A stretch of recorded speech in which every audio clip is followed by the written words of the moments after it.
Thank you very much. First of all, we have to thank the organizers that we have a chance to share some thoughts with you about sport biomechanics, the past, the present, and your future. I'm going to start to think a little bit about sport. Sport and biomechanics, but let's start with sport in the modern world. So we can differentiate three phases of the historical development of modern sport and sport science and sport biomechanics. First, sport was developed as a mass movement. Then human locomotion and sport movement have been studied, and at least movement science and sport biomechanics developed from a mainly descriptive field into a recognized scientific discipline. Let's think about sport as a mass development or the mass movement. We can identify probably three major events which contributed to that. In 1762, Jean-Jacques Rousseau's novel Émile. In 1777, James Watt's invention of the steam engine at the start of the industrialization. And in 1789, the French Revolution and the freeing of the lower class. Let's start with Rousseau. In his novel Émile, Rousseau described movement and sport as an ideal form of human activity and fulfillment. The industrialization of the society offered the possibility and the need of recreational time and sport. And the French Revolution, with starting the storming the Bastille, freed the lower class and allowed access to physical activity and sport. It is remarkable that up to the 18th century, sport activity was mainly limited to members of the privileged upper class for entertainment, just for entertainment. With the 19th century, sport became a mass movement with extreme and increasing power in the 20th century up to present time. Some numbers. In the late 1970s, the estimated numbers of joggers in the USA have been 10% of the total population.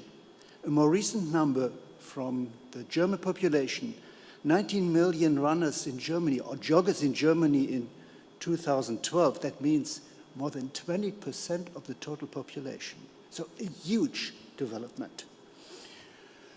Today, sport is an important medical, social, cultural, and economic factor of life and society. For example, in 2014, consumers spent more than $60 billion on sporting goods just in the US, which is more than the entire petrol industry.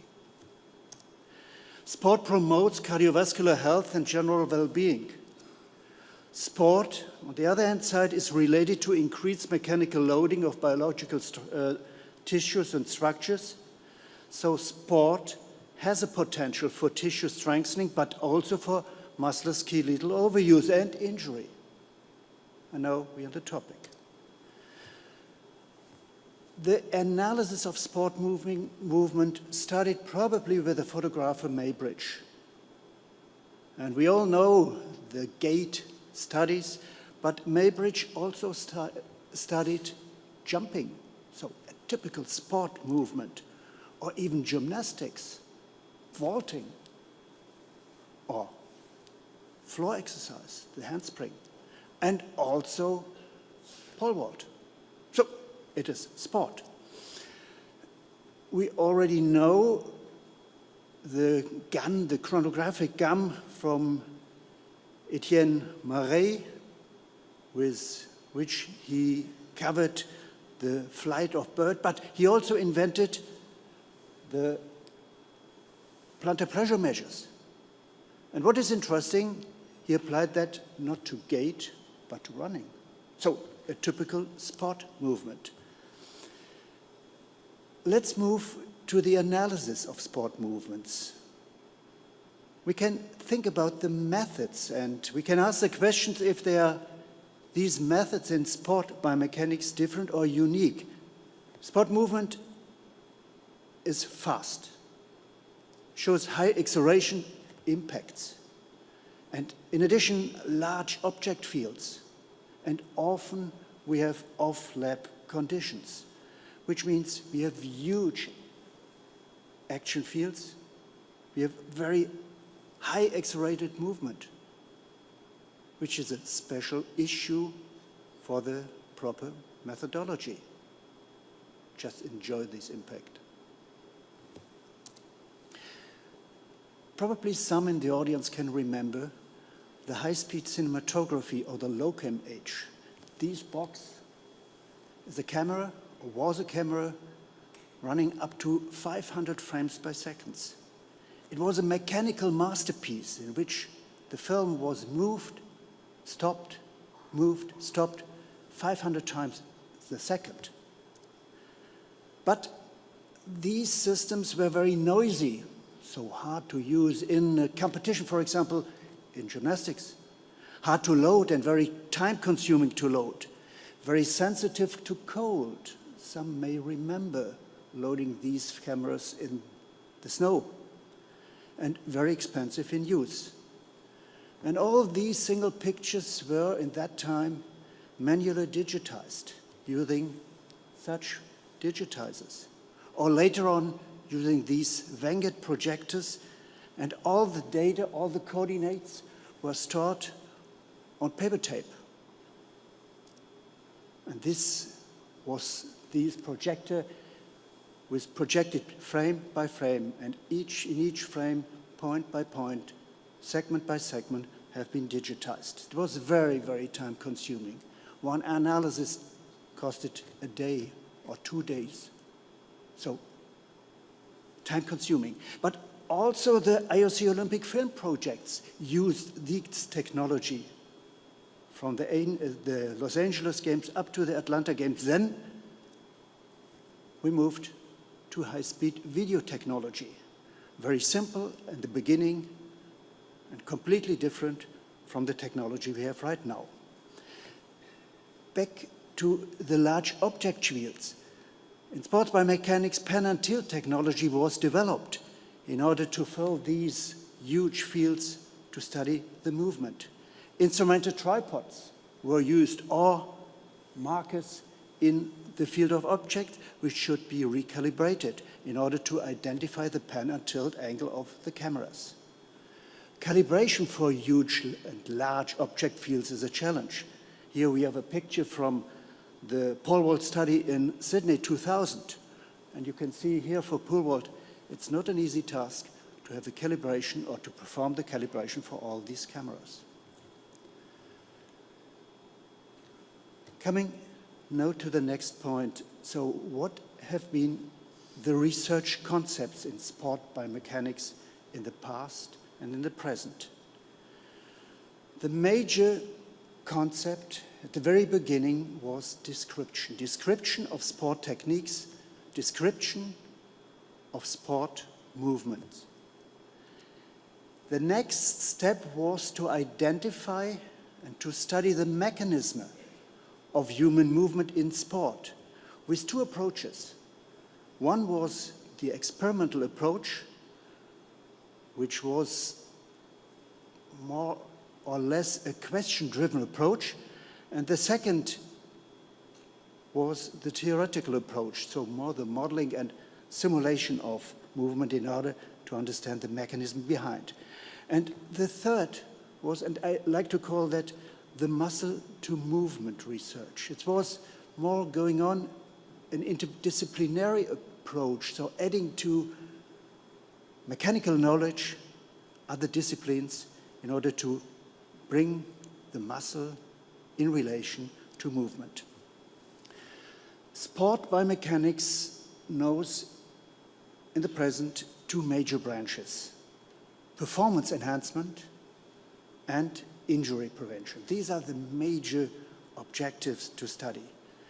And especially the injury prevention was one of the major goals. And so I like to hand over to Sharon.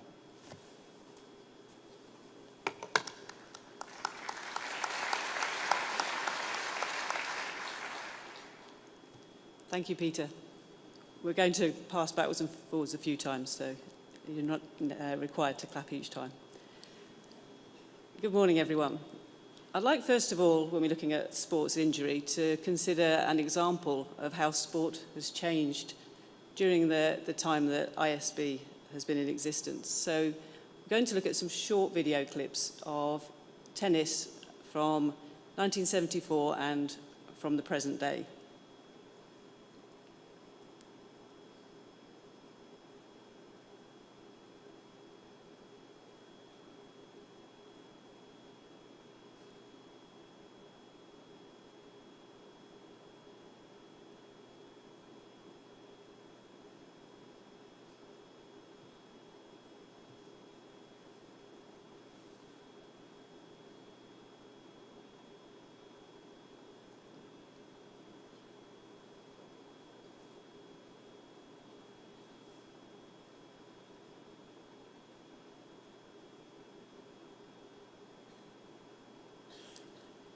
So I think you'll agree that we have a lot of changes that have taken place over that time period.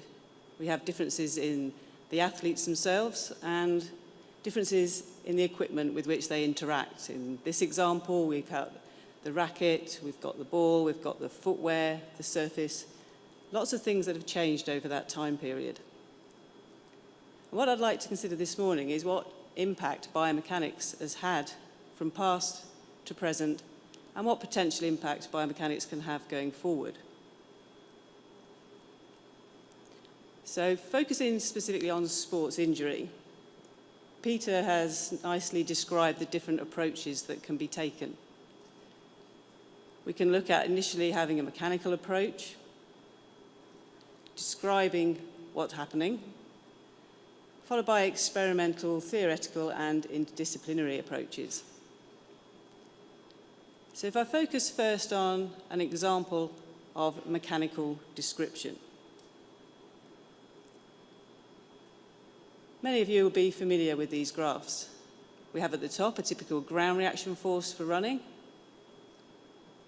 and at the bottom a graph of rear foot movement, the movement of the lower leg relative to the rear foot.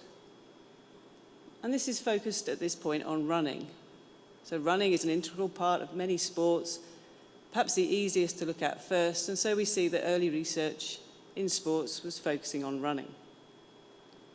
I've just highlighted two things that we could measure to describe running. And these things at that point in time were focused on because it was believed they were contributing to injury. There was some anecdotal evidence and perhaps some intuition, but we didn't have strong evidence that these variables were necessarily linked with injury. We also see around the same time examples of description of other sporting movements. So an example here of movement and loading during turning. We're looking at the rear foot again, a right rear foot coming in to contact the ground during a turning movement, and we see an increase in inversion during that initial stage of the turn. So we can characterize how the movement's occurring. At the bottom, we've got force time histories, the vertical on the left and the lateral force on the right. And for this example, we can see that we've got comparable magnitude of force happening in the lateral direction as we do in the vertical. And so we're beginning to describe sporting movements. It is a first step in our analysis of sports injury to be able to describe these movements, but it can also have some impact. So just as one example, we can see how it's important for us to understand and describe mechanically what's going on so that we can simulate the loads that occur. The example I'm using here is of the development of a mechanical test device. By utilizing typical vertical forces that occur in running, we've been able to develop a mechanical test device to quantify differences in running surface. If we want to understand what the difference is in injury when we're running on a cinder surface shown at the top compared with a modern-day track running surface, we need to be able to characterize the differences in those. So we can directly use mechanical description to have an impact on the wider world and what we do. When we first presented the idea of having mechanical description followed by experimental and so on, it looked like it went through time and perhaps we've moved on from mechanical description now. I would suggest that's not the case. We have continued impact of mechanical description.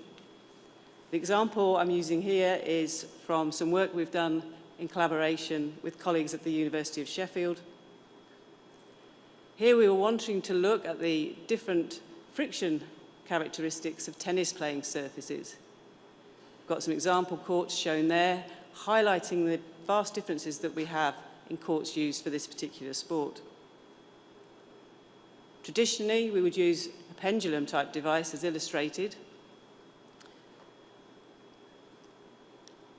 The foot shown here is released from that position and swings down to slide over the surface. And it has a consistent rubber surface on it. So we have some limitations of that approach. It does have some uses, but it's not providing the same shoe surface materials. The shoe sole isn't used in that test. So we're not replicating the conditions that are used during the sporting activity. In addition, we're not reproducing the typical loads that occur during sport. And so we've worked with colleagues at Sheffield to provide them with typical data biomechanically for a turning movement. And just as an example, we've got in the solid line some typical vertical forces during that movement. That information can then be fed into the development of the mechanical device on the right, which can simulate typical loads, and we can utilize the shoe sole that we think is appropriate. And we can change that to do different tests. So we have a continued impact of mechanical description. It's not something that just happens at the beginning. If we look at an example of an experimental approach, and I'd like to just use this example from some work we've done in tennis. In terms of background, we were aware that there was evidence that individuals performing on hard courts, such as that shown on the right here, typically perform turning and stopping movements with a greater knee flexion than if they're performing the same movement on a clay surface, which permits more sliding. We felt that it was likely that the knee applied a greater extensor moment on that hard court surface to control this knee flexion. So we've got our experimental approach asking the question, is the knee extensor moment greater on the hard court than on clay? So we replicate typical movements in the laboratory for the different surfaces. And what we were interested to find, if we look at the blue line at the bottom, that's our joint moment at the knee in the sagittal plane, is that actually for most people, throughout ground contact, the moment's actually a flexor moment during that movement, with a peak moment during that initial braking phase. You won't be surprised that initially we questioned that data and looked at it in more detail. On the left here, we see a stick figure of data in the sagittal plane, where the dark image is the earliest and corresponds to the dark force vector. And then as we go through time, the images get lighter. And what we can see is that the force vector remains anterior to the knee joint center throughout the ground contact. And so we believe that is a flexor moment. Indeed, when we compared between our two surface conditions, clay and hard court, we did get an increase in the sagittal plane moment on the hard court. But it was a flexor moment. And so we felt that we were going from a mechanical description experimental as we move from past to present. But I would suggest that in sports biomechanics, we have so many movements to look at that we are continually using mechanical description. In hindsight, it's easy to say we should have looked in detail at characterizing the movement biomechanically first before we asked our question. But But I think it is a good lesson to make sure we always do that. We require mechanical description of our movements, which are numerous in sport, before we start to develop questions.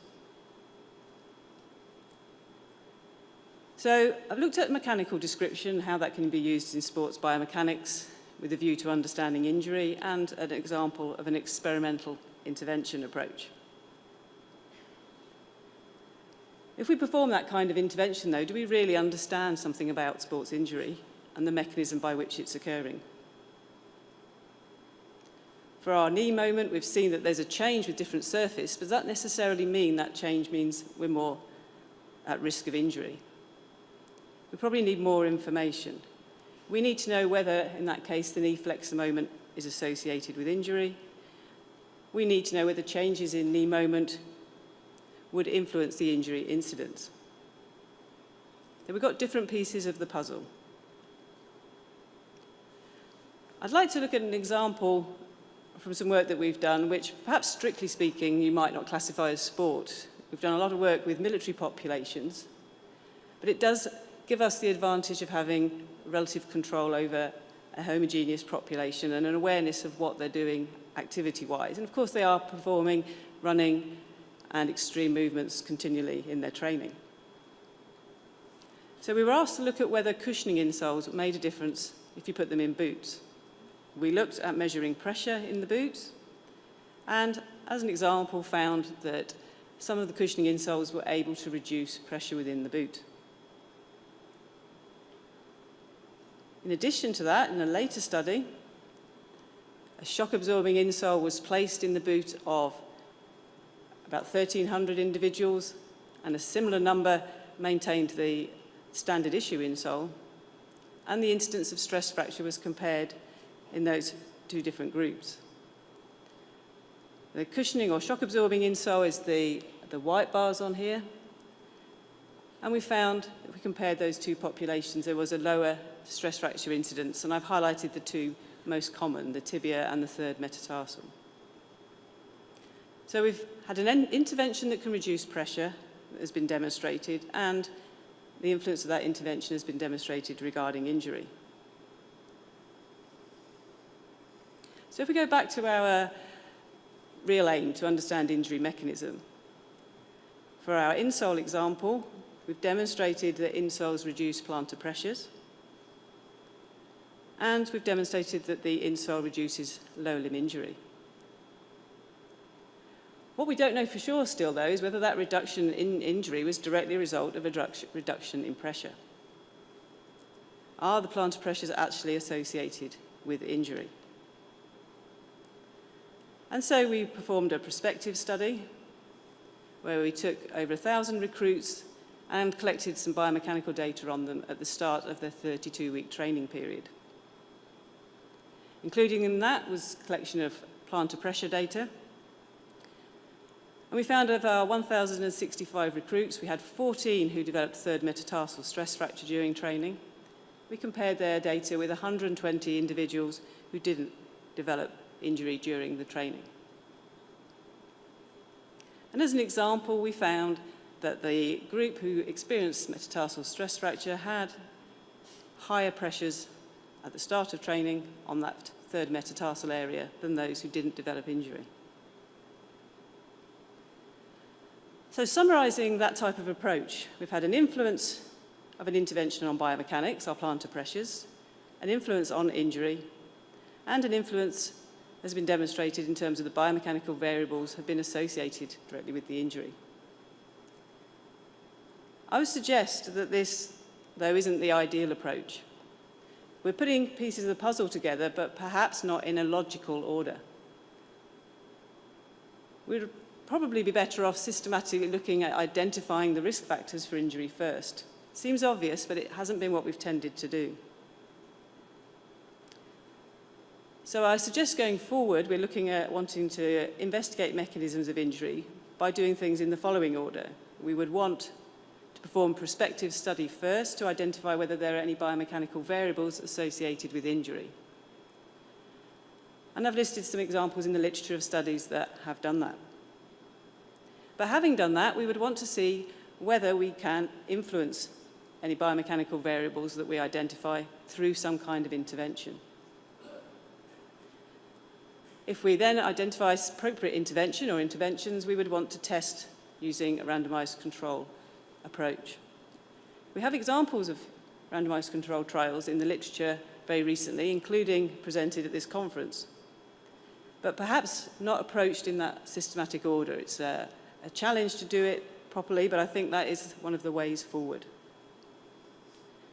Of course, I'm talking quite generally about biomechanical variables and mostly been talking about things that we're measuring externally or getting an indication of internal from moments.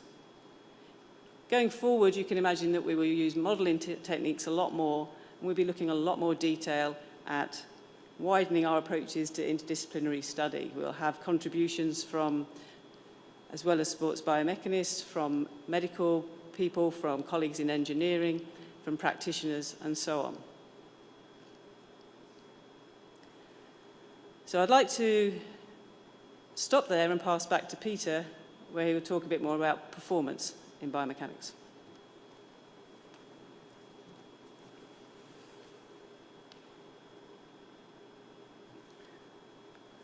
So I'm going to try to serve the other branch, performance enhancement. And remember, we start with description and comparison of sport technique. We compared elite by, was a sub-elite or novice, male, female, young, old, technique A versus technique B. And here we have a nice example, which was from a description of the long jump during the World Championships in 1997, when two athletes jumped the same height, the same distance, 895, but with completely different strategies. In this case, with a higher angle of takeoff and a lower angle of takeoff. But this was just a description. And from this description, strictly speaking, these are roughly an approach to derive hypothesis. The analysis of sport techniques and performance was then strategically performed and studied by hierarchical models, especially from Jim Hay and his group, starting with a vertical jump and then a lot of other techniques, like, for example, the triple jump. The total performance, or in that case, the official distance, was divided in partly distances like the distance of loss at the takeoff, the distance of the hop, the distance of the step, the distance of the jump, etc. So a deductive approach. And there were other approaches, and this approach from Hochmuth is not very well known in the non-German speaking areas, and therefore I've taken this as an example. Hochmuth organized or found 5 biomechanical principles on experimental data. And one of the principles was the principle of the inertial force by a counter movement. He compared squat jump and the counter movement jump. And here we have the counteraction force over the time. And you have here the acceleration impulse, and this was, he found, was the initial force which is related to the counter movement. He added another principle, and this principle he called the principle of the optimal counter movement. Here we have the vertical takeoff velocity and the vertical jump, and here we have the kappa relation. The kappa relation is the braking impulse by the propulsion impulse. And what we see, we have an optimal trend for sub-elite athletes and as well as for elite athletes. And this was formulated as the principle of the optimum counter movement. But I think it's not very well known. The experimental approach also focused on the interaction of athlete and equipment with at least 3 main strategies: to minimize the energy loss, to use the concept of storage and return of energy, and to optimize muscle function. And I give you a nice example on minimizing the energy loss in the metatarsal phalangeal joint. This work on changing the longitudinal bending stiffness of a plate within the shoe was performed by Stefanishin and Nick published in 2000 first, and they showed us that the metatarsal power decreased with more stiffening in the metatarsal phalangeal joint, which means decreased the energy loss. And they calculated the effect on a 100-meter sprint. It was for the 100-meter time minus 0.17 seconds, so a lot. Just reducing the energy loss in the metatarsal field joint in each step. I'm going to another interaction, the interaction between the athlete and the pole, in order to maximize or to optimize the muscle function of the athletes. And probably you can remember in around 1912, we had a top height in pole vault, 4 meters, in 2014, 16. So it's an increase of performance of more than 50%, which is related probably to a change of technology, of the change of pole technology. And when we roughly calculate the effect of training improvement in these 50 years, it's around 1.5 centimeters per year. But during the higher technology time, it was 5 centimeters per year. So technology has an effect, and let us try to explain why. So here we have the energy of the total system of the pole as well as of the athletes. And so we nicely see the exchange between the energy of the athlete and the energy of the pole and vice versa. And interestingly, in pole vault, we see a gain of total energy during the pole phase, during bending and stretching the pole. That means the pole technology allows a gain of athletes' mechanical energy by optimization muscle function. And this is nicely shown in this video where we color-coded the energy of the segments. And you clearly see the energy of the segments come down and increase when the pole transfers his energy or its energy back to the body. A very similar approach was applied by Arampatsis and co-workers when they studied the giant swing prior to a dismount. So the Tsukuhara dismount is a double back layout with full twist. And then they also applied that to the Kovac. Kovac is a trick in gymnastics, and probably you are not very familiar with gymnastics, therefore I show that. This is a Kovac. So a somersault over the bar after the giant swing.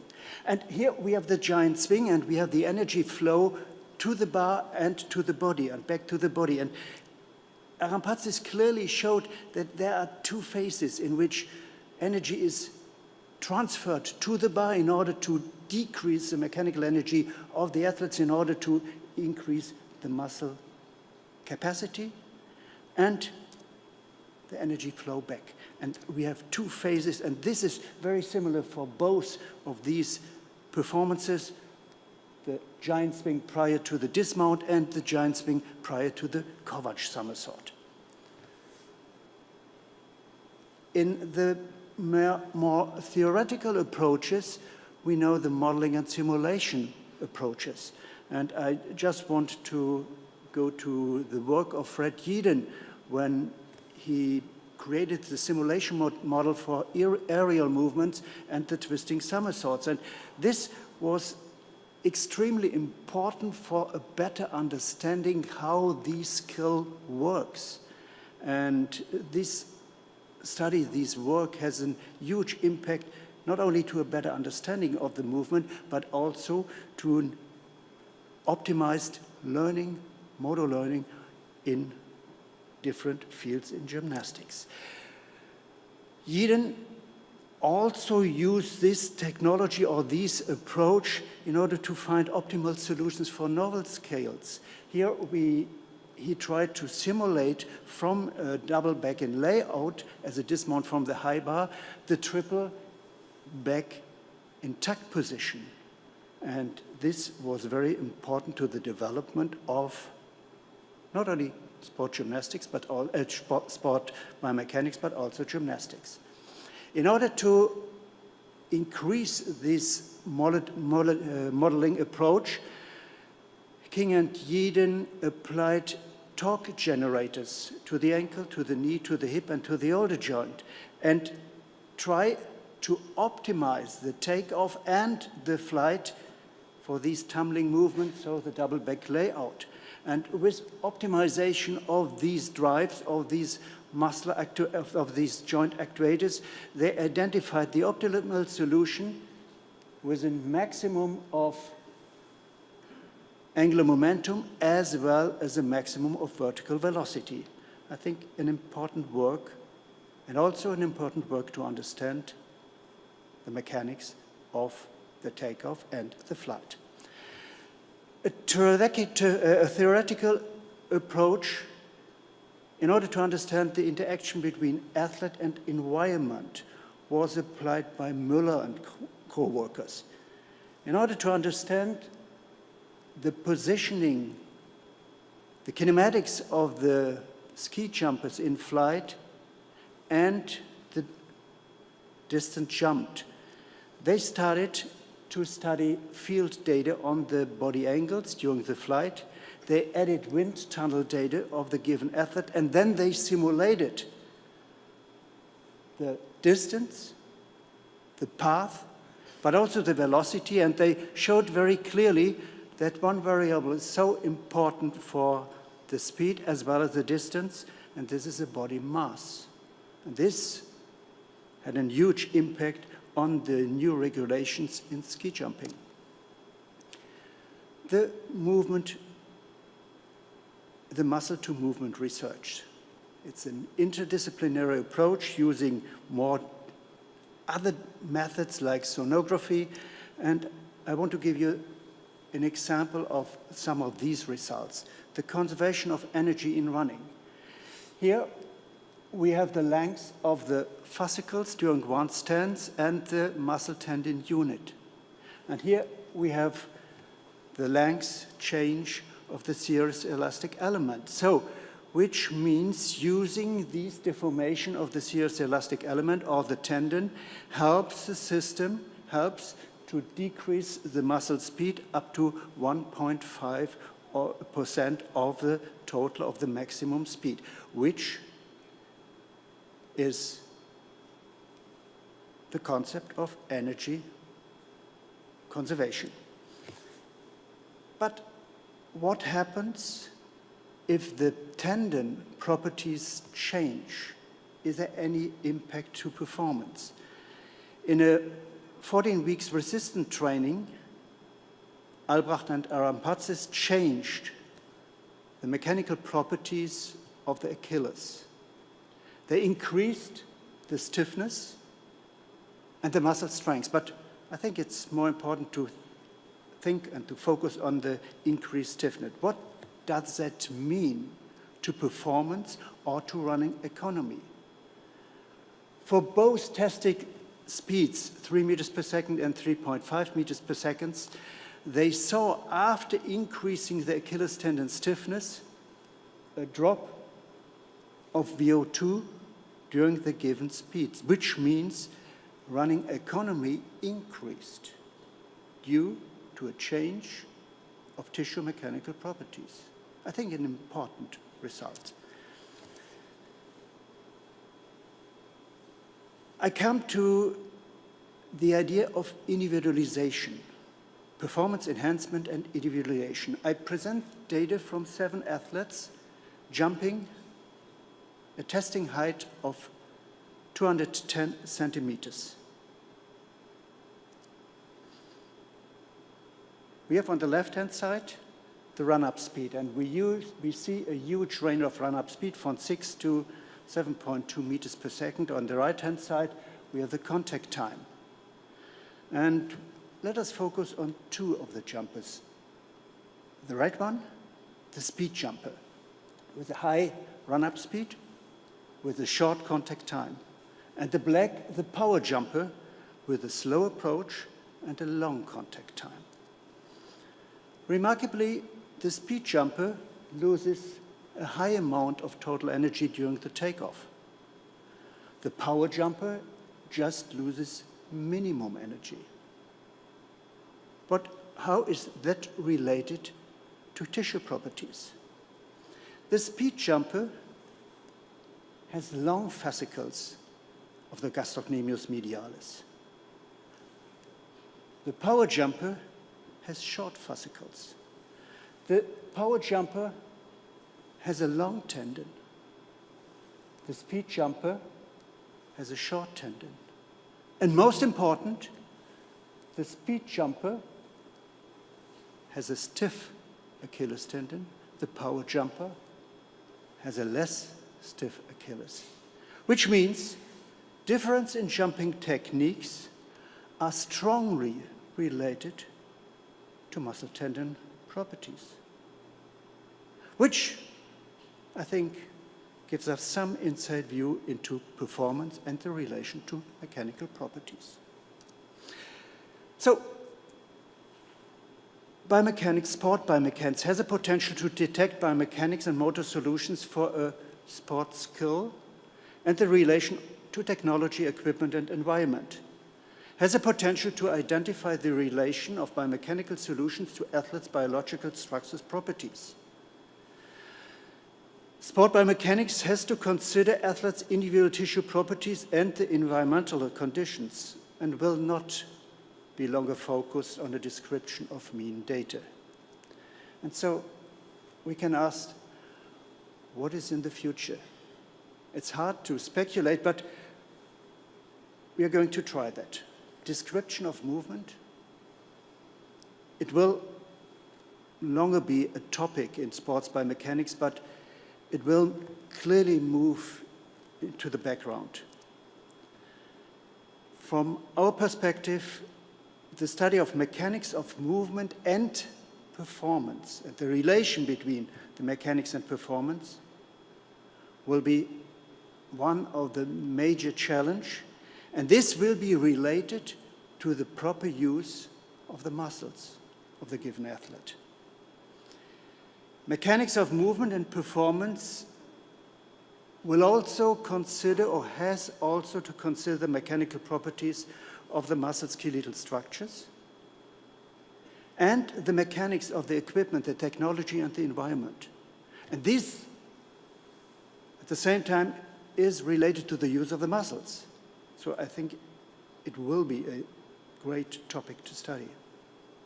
And the third should be the mechanics of movement and loading, plus the inclusion of tissue biology in order to understand effects of loading to tissue, so the tissue effects, which should be injury, adaptation, or degeneration. And this, in interaction, probably will be the future, will be the major approaches in the future of sport biomechanics. But what in the application?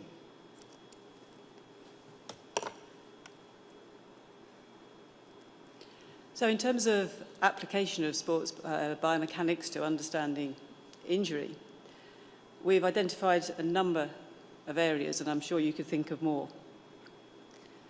We see increased use of modelling, as has been described, increased use of interdisciplinary projects. Lots of ways of trying to customise things. If I focus just on the need to look at wider populations and the use of customisation, if we want to develop a running shoe for a widening population, as an example, we see an increased number of older females running. Do they require anything different from a running shoe, apart from it coming in pink? Do they need something different about the structure? We can start to look at that. At the other end of the spectrum, we see children playing sport on synthetic surfaces regularly now. We can look at that in more detail. So we've got lots of ways, increasingly, and I think it's an exciting time in sports biomechanics to apply different technologies. And we're being accepted in the wider community. Example here, where we're just starting a prospective study with a rugby union team, Exeter Chiefs, where they've embraced the possibility of utilising biomechanics. They've funded a PhD, and we've cited a force platform at their facility so that we can collect biomechanical data in pre-season and monitor injury going forward. And these are just some of the examples. I had a little play with the person that was running around in the suit in the exhibition area, taking a photograph and discussing it with the people there about the use of mobile technologies increasingly. And I've just added a few things to that diagram: the wireless force activity monitor, wireless EMG, we can measure oxygen cost, measure movement. We can do that now, but we're not applying it regularly. As technology advances, and we have even less invasive, less obtrusive technologies, we can send our athletes out to do their training and monitor continuously what they're experiencing. And so we will understand injury mechanisms more, we will understand performance more. The bottom right example is an example presented at the footwear meeting last week, but has also been published in the literature as reference there, where an ultrasound transducer is placed within the shoe to monitor the deformation of the heel fat pad during activity, during sporting activity. So we can start to understand loading during sport activity in a lot more detail than we have previously. I think we should get very excited about the future of sports biomechanics, but we need to stop speaking now.